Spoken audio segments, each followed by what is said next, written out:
What is up, peeps? This is For The Win TCG, and I'm talking you back to another YouTube video. And boy, oh boy, do we have an explosive deck today.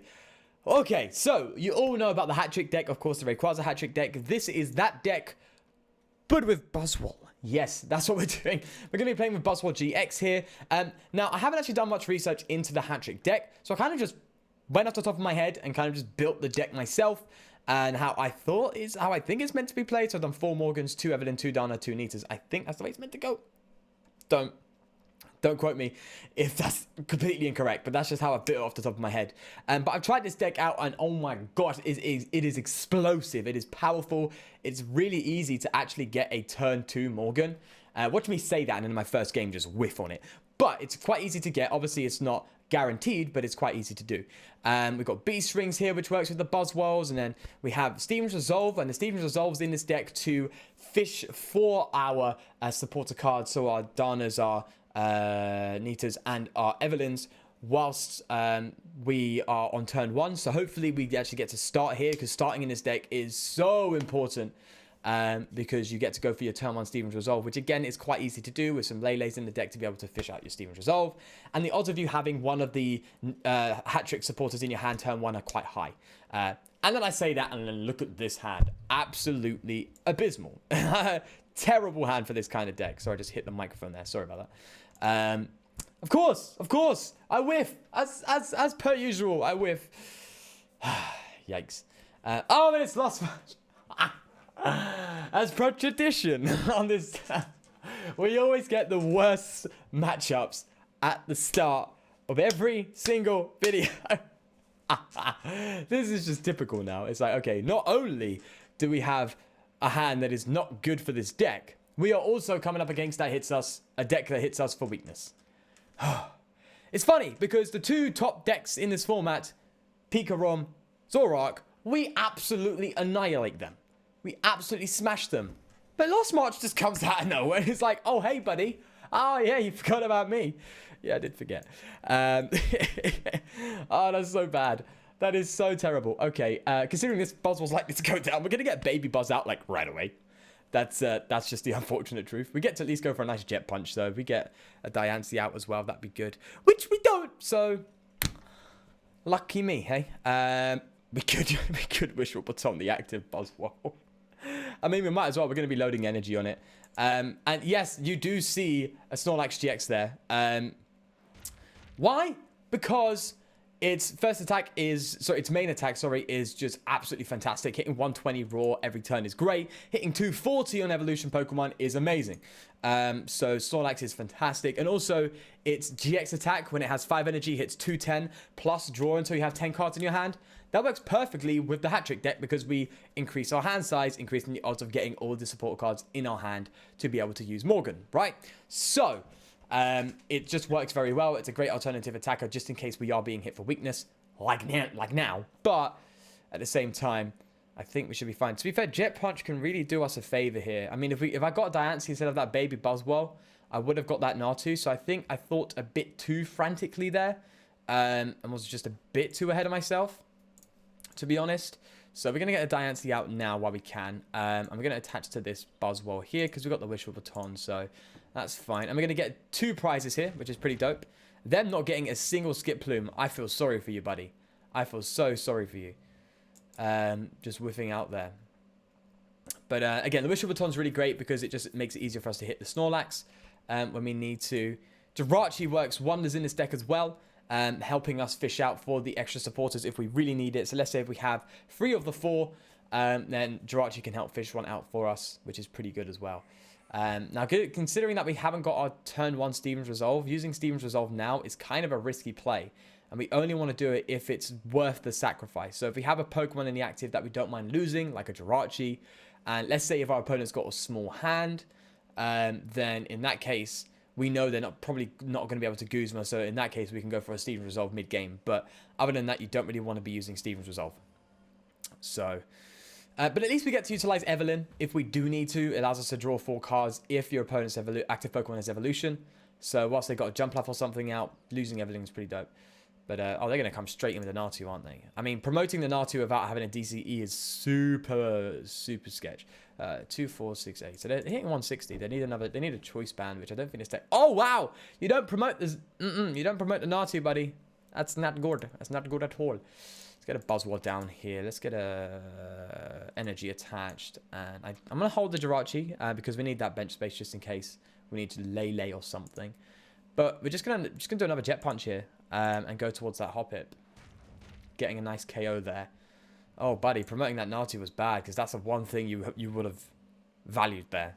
Because one more Pokemon in Lost Zone and that'd be a one-shot on this. So I guess it's we're getting kind of lucky here.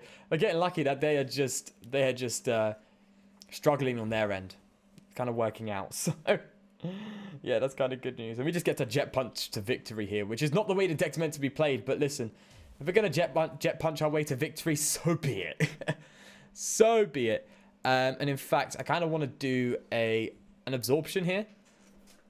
Well, no, knuckle impact, not an absorption. What am I talking about? A knuckle impact, just to take out the jump off, and then we have this Buzzwole to jet punch that Hoppip out, unless they evolve that Hoppip. So I guess taking out that Hoppip now would be the goal, right? Now that I think about it, taking out, we could be, yeah. Let's have some fun here. We're gonna bench the escape ball. We're gonna bench the Jirachi and then go for a switch. Just because why not? And see if we can increase the odds of hitting what we need. Let's get a Cynthia. Let's do that for the time being. We can play that. So let's just get a fresh hand here. We don't really need the Morgan play, but hey, here we are. Yeah, and then I think what I'll do is I'll retreat to the fresh Buzzwole and go for a jet punch here. But then at that point, no, we jet punch with the active one because then we have a single. We have other attacks that we can use, after this jet punch to be able to follow up here. That's what I'm thinking. Yeah, I think bringing that Buzzwole into active was the right thing to do. Plus, if it gets KO'd, it just goes straight to the Snorlax and then we're good. Or another Buzzwole, so yeah. So the reason we're playing Wishful Baton is once you kind of pull off the Morgan, if you kind of whiff on energy and you only have enough to charge out one Buzzwole, it really helps keep energy in play. And if, well, as you're seeing in this case here, we just have to manually attach. If we do whiff, like I predicted in this episode, then you can at least, again, keep energy in play. So you don't have to try your best to hit a Morgan mid-game or something if you're struggling. So, yeah. This deck is so fun, though. It is so fun. And if you just follow the streamline strategy, which is basically you want to turn 2 Morgan, and if you don't, you need to kind of be cautious about your energy and use your Wishful Batons and stuff to keep things in play, like I'm about to do now. Then things will kind of work out. I don't mind jet punching again, though. We will only be hitting, I believe, 30 on this jump bluff. But that's fine by me. But if we find another energy or a way to draw, that would be good. Well, another energy. Good stuff. Don't even need to worry. Don't even need to worry about it. Might as well just get another Buzzwole down and see if we can, for fun, hit off the hat trick. Another Morgan. Jesus Christ. Morgans for days, boy. Energy recycler. I mean, I've got the energy in the discard pile, right? Why am I worrying about this? I think we're fine. Let's just get this. The great thing about Jirachi as well is it thins the deck pretty much every turn. So even if you don't need anything, using it can just pay off. There we are, sweet. Let's do the dump truck press, the KO there. Yeah, because you can thin your deck and again increase the odds of top decking the cards you need for the Morgan play. But it's good to see that although we've whiffed the Morgan, the deck can function without using it. So we haven't even played Steven's Resolve or Morgan, which are the primary supporters in our deck. And we've managed to function and just take down Lost March. Obviously, that's with them kind of whiffing, but it seems like it's kind of paid off, which is really good. So that's really good news. But the scary thing is they go down to 1 prize if they take out the Snorlax, but they are not in any world are they going to be hitting the damage that they need to hit to one-hit KO this thing. So yeah, it's a GG. Well played. We'll get into another game because that was pretty quick. So let's just do that and see if we can pull off the Morgan, which was supposed to be quite easy to do, but clearly turned out to be a problem in this game. Oh god, it always doesn't work out when I record it. But yeah, we'll see if we can get it. And oh my god, is it a fun set? Oh, we got the Export Mewtwo. I know that card. Wasn't that card meta back in the day? I never played around that point, around the... I stopped playing around Crystal Guardians. Well, I don't even think I played at that time. I think I just collected. And then I left the TCG up until Guardians Rising. So Guardians Rising is the set that I came back to the TCG in. That's where I started getting interest again. I started collecting and opening packs and stuff. So any kind of set before that, unless it was in the standard format at the time. So I know a lot about the XY sets.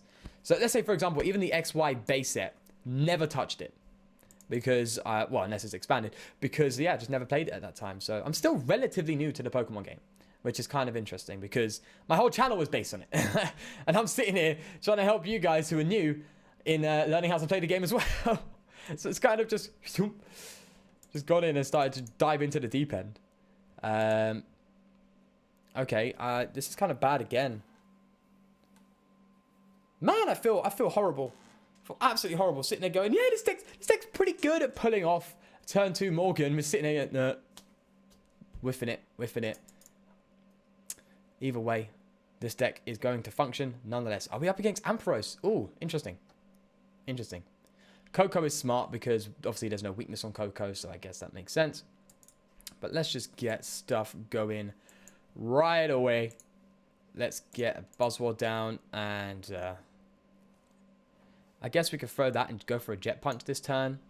Let's go for a Stellar Wish here, see what we get. Evelyn, good. So we're starting to get there. We could actually go for a Steven's Resolve here, and I kind of don't mind doing that. It's a bit of a risky play, but I kind of want to do it. So let's get a Lele out on Steven's Resolve here and hope that things kind of pay off for now. Hopefully they don't have some crazy KO on us. Got to take out the Coco, though, because its GX attack just directly counters us. So taking out the Coco is going to be a priority. All right, so let's get ourselves... What do we need? We need Nita and Dana, right? So let's get Nita and Dana. So there's Dana. There's Nita. We only have one. And we have no draw supporters, so Cynthia on top of that would be the play here. And we have Brooklet here out, so we can get another Buzzwole out. So hopefully we have enough to accelerate to 2. Off of this Morgan, we play quite a decent amount of energy. We play 13 energy in total, so that's 12 basic fighting and then beast energies. So that's good. We could, if we want to be super spicy, throw in some DCEs to help with the Snorlax, but the Snorlax is kind of just there. Oh, what are they going to do? That's kind of scary because we might not be able to get the Buzzwole in the active. So we could be super cheeky here and throw the Buzzwole in the active. But what I think they're planning on doing is sleeping us. So we'll throw the Lele and let's see how that works. I think they're planning to sleep us. Oh, they're not? Okay. In that case, we're going to just attach one of the energies to the Lele's. Oh, don't have Rare Candy Ampharos like right here. Oh, if they do, then... Oh, they got a Liddy. Oh, no, do not Rare Candy and Ampharos me. Please. Like, I think the max they can hit is 150, right? Oh my god! Stop it! What is this? Stop it! 3 Electro Powers. Jesus Christ. That's a lot of damage from this little bad boy. Yeah, that's a lot of damage. That's a lot of damage. Come on, Rescue Stretch. Did I say Rescue Stretch? I didn't mean to say Rescue Stretch. What am I talking about? Okay. Let's get Buzzwole out. Let's get Buzzwole out. Let's get Buzzwole out. Let's Morgan. Wow. What a whiff. But do you know what? It's enough. It is enough. We are going to sit there and just have it like that. There we go. And we'll just have to rely on Beast Ring. Jet Punch gets us there. Jet Punch gets us there, so that's pretty good. And we could put pressure on that Mareep as well. So we still get the KO, which is good news. And it looks like they're dead drawing. So although that wasn't enough, and that's one of the worst Morgans I've ever gotten, still paid off. So that's kind of cool. And we have the Beast Energy here. So we're doing some dope damage next turn with just the Jet Punch. So I'm kind of comfortable where I am. Saying that, this is a Lightning deck. So they can just pull off anything at any time. So they've probably got Ampharos looking at it now, which is kind of sketch. So we just have to hope that they... I mean, well, the Ampharos ain't going to be doing too much damage because all the Electro Power's in the discard pile, and I know its main attack is, well... Search for these decks 7 Pokemon, reveal them, put them into your hands. I don't think they're going to do their GX attack. I don't think that's going to happen. But the Holy Grail would be that Pikarom, which we have our eyes on, definitely. If we take out this Ampharos, which is quite probable. Oh, wow, they're going to go for the Coco. I don't think they got a KO here with the Coco. So, even if they GX. So, I think taking out this Coco is also a pretty good deal. So, yeah. So, I think still stay the same. Yeah, because we could take out that Pikarom later on. That's all fine in my book. I don't expect they'll have a special energy removal. I don't suspect that at all. Also, we can get you down just in case. Because you can one-shot a Pikarom. So, you're pretty good. Right, absorption! Haha! Oh, yeah. And if they got nothing to respond, we win. As long as we get a Guzma here. Which we don't, but that's fine. That's perfectly fine by me. And to be fair, they only need one Electro Power and the energy, but they've got energy. Yeah, that's game. I was sitting there thinking, the odds of that happening, nah, dude, it ain't happening, dude. It ain't happening, man. Those games weren't really the best when it comes to this deck. It can do so much more. Getting only 2 off that Morgan was so lackluster. And that's the first time I've gotten that. It's such a bad whiff. But we still managed to beat the decks we came up against, that being a Lost March deck, and also coming up against a Pikarom Ampharos type deck. So against like a Pikarom box, which... Pika box? Is that what it is? I'm seeing that a lot. I'm seeing a lot of toolbox decks with Pikarom recently. Yeah, obviously that we're gonna win against that. So again, 2 kind of sketchy games there, but let me show you the list. And if you want to fine tune it and kind of improve its consistency, which I don't think it really needs, I think it's pretty good at getting turn 1 Steven resolves. Bear in mind, both of those games we did go second, so it is a lot slower. But if you go first, my God, is it powerful. So yeah, get the turn 1 Steven's resolve, get your Morgans and the rest of the hat tricks, and then go ahead, play your Morgans. Hopefully you don't get 2 energy, and it accelerates everything, and then just pow through the game. That's the strategy, and it works so well. And well, the great thing that I'm kind of happy about here is we didn't pull off that strategy in this game, sorry, in this video at all. We're in these 2 games, and we still pulled off a win. So the deck can still hold its own without the Morgans. So that's a good sign, and I'm kind of happy with that overall. So yeah, this is the full list here. Let me know any ideas you have in the description down below. I am pretty happy with it so far, but as always, I'm open to ideas because there's probably something I missed, as per usual. But with that said, do leave a like if you did enjoy. Of course, do try this deck out and let me know how it goes. And of course, do subscribe. But up until tomorrow, please do take care and peace.